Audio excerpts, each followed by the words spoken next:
Let me ask you something. Have you noticed it? That quiet shrug that seems to float through an entire generation. You see it in the way they scroll past breaking news without flinching. In the way they say, it is what it is when everything is falling apart. In the way they watch the world burn. Wars, climate collapse, economic chaos, and just keep scrolling. Cool. Whatever. Not my problem. If you're Gen Z, maybe you felt this inside yourself. That strange emptiness when you're supposed to feel something. That voice that says, why bother? When everyone else is screaming. And if you're not Gen Z, you've probably looked at them and wondered, what happened to these kids? Why don't they care? The headlines have names for it. Lazy, entitled.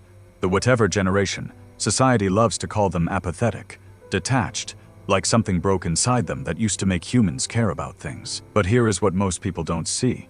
They haven't stopped caring. They've just stopped showing that they care. Apathy isn't their personality. It is their armor. See, if you look closer, really look, you'll notice something strange. This I don't care attitude, it is not emptiness. It is not laziness. It is something far more interesting. It is a defense mechanism so sophisticated, so intuitive, that most of them don't even know they're using it. It is a quiet rebellion against a world that has been trying to farm their emotions since the day they were born. And if you want to understand Gen Z, really understand them, you have to understand something first. They're not numb because they feel nothing. They're numb because they felt too much. And somewhere along the way, their brains made a choice. If feeling everything is killing me, maybe feeling nothing will keep me alive. Think about what it means to grow up online. Not just using the internet, but being raised by it. Having your first memories tangled up with screens, learning about love through likes, learning about loss through viral tragedies. Gen Z didn't choose this. They were born into it. And here is what no one tells you about being the first generation to have your entire life broadcast since birth. You see everything. You see the earthquake that killed 20,000 people. Then you scroll down and see your friend's brunch photos. Then you scroll again and see a video of a child in a war zone. Then a meme. Then a climate prediction that says the world might end before you are 40. You can scroll through the apocalypse every day and still feel everything. The human brain wasn't designed for this. Psychologists have a term for what happens when you're exposed to too much suffering for too long.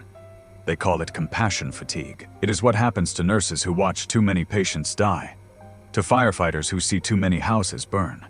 Their brains literally shut down the empathy response, not because they're cold, but because feeling would destroy them. Now imagine growing up with that same fatigue, not from one tragedy, from everything, all at once, all the time. Their numbness isn't emptiness. It is a full hard drive. Your brain can only process so much emotional data before it says, stop. I can't take anymore. I'm shutting down. So it does. The news plays, you scroll past. Another mass shooting, you shrug. Someone posts about the climate crisis, you think, cool, whatever. It is not that you don't care. It is that caring costs something you no longer have. And here is the cruelest part. The more you numb yourself to survive, the more the world calls you broken. They point at your silence and call it laziness. They look at your shrug and call it selfishness. But they don't see what came before the shrug. They don't see the years of feeling everything until feeling broke. So yes, Gen Z looks apathetic. But maybe, just maybe, apathy is just what it looks like when a generation has been asked to carry more grief than any human should carry, and their legs finally gave out. But here is where the story gets darker and stranger, because this numbness, this I don't care armor, it didn't happen by accident. There is a reason Gen Z feels this way. And it is not just information overload. It is something more calculated, more intentional. Let me explain how attention works in 2024. Every time you feel something, anger, fear, hope, outrage, something happens behind the screen. An algorithm notices. It tracks what made you pause, what made your heart beat faster, what made you type in all caps, and then it gives you more. Anger makes you scroll, fear makes you click, outrage makes you share. Every emotion you feel online is fuel, and something is always burning it. Psychologists call this the attention economy. Your focus is the currency. Your emotions are the product, and the platforms, they're the banks, getting rich off every feeling you spend. Now imagine growing up inside that machine. You're not just consuming content, you're being farmed. Your anxiety is harvested. Your fear is packaged and sold back to you in the form of news alerts. Your anger is refined into an endless stream of content designed to keep you just pissed off enough to never look away. Gen Z didn't learn this in a textbook. They learned it in their bones. They noticed that every time they felt something real, the algorithm pounced. Every time they got angry, the outrage feeds got louder. Every time they showed vulnerability, the comments section turned it into content. And somewhere deep down, a survival instinct kicked in. If the algorithm feeds on your anger, the only way to starve it is to feel nothing. This is where the psychology gets fascinating. There is a concept called psychological reactance. It is what happens when someone tries to take away your freedom and you instinctively push back. If someone tells you you have to feel something, a part of you wants to feel the opposite, just to prove you can. Now imagine an entire system designed to make you feel. Platforms that need your outrage to survive. News that depends on your fear. Politicians who win when you're angry. What is the one form of rebellion the system can't monetize? Nothing. They're not numb. They're on strike. Gen Z's apathy isn't emptiness. It is a passive-aggressive war against a world that wants to farm their emotions. You want me to be outraged? Cool. I'll feel nothing. You want me to be afraid? Whatever. I don't care. You want me to engage, to share, to feel, to buy, to vote out of fear? I'll give you a shrug instead. It is the ultimate refusal to play a rigged game. If your power comes from my feelings, then my silence becomes my weapon. Apathy, in this generation, is a weapon disguised as emptiness. They're not broken. They're on strike, and the machine doesn't know what to do with workers who refuse to show up. But here is where we have to pause, because there is something I haven't told you yet. Something that makes this whole story more complicated, and it is this: that armor. The one that protects you from a world that wants to farm your feelings. It doesn't just keep the bad things out, it keeps everything out. Psychologists have another term for what happens when you've been protecting yourself for too long. They call it emotional numbing. It is actually a symptom of trauma. Something therapists see in soldiers who've come home from war, in people who've survived things too heavy to carry. Your brain learns that feeling is dangerous, so it stops feeling. Not just the fear, not just the anger, everything, the grief, but also the joy, the outrage, but also the awe, the anxiety, but also the love. You can't selectively numb. When you turn off the pain, you turn off the joy too. And this is the quiet tragedy no one talks about. Gen Z built this armor to survive. It worked. They stopped caring about things they couldn't control. They stopped getting hooked by algorithms hungry for their anger. They stopped bleeding every time the world broke. But somewhere along the way, something got lost. That friend who texts you, you feel a little less. That sunset that used to take your breath away, you scroll past. That person who could make your heart race, it races slower now.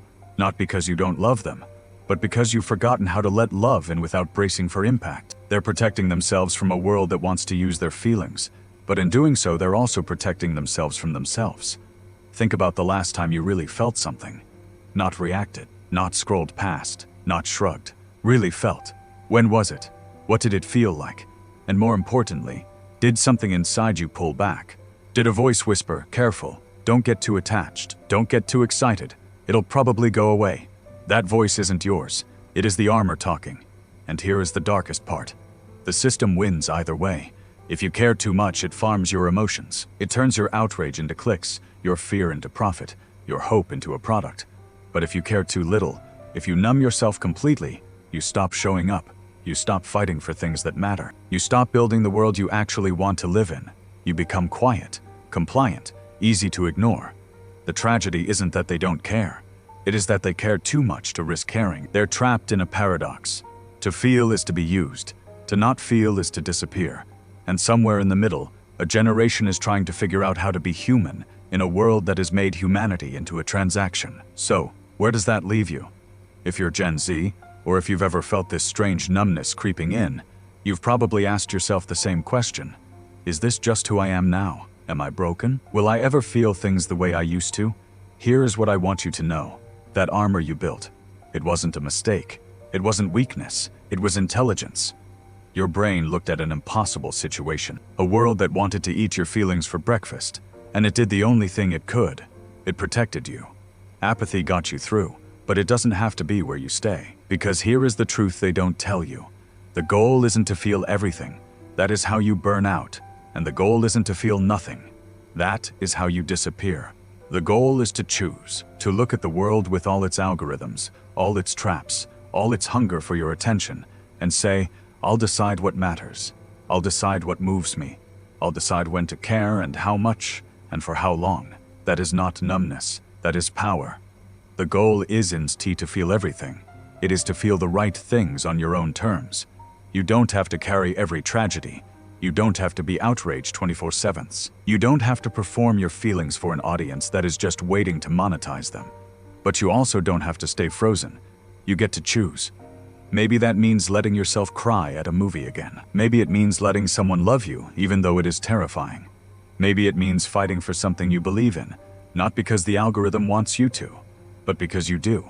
The world will keep trying to farm your attention. That won't stop, but you can stop being crop. In a world that wants to farm your attention, the ultimate rebellion isn't numbness. It is choosing, deliberately and vulnerably, what to love. So if you've been hiding behind whatever for too long, it is okay to come out now. Not because the world is safe, it is not.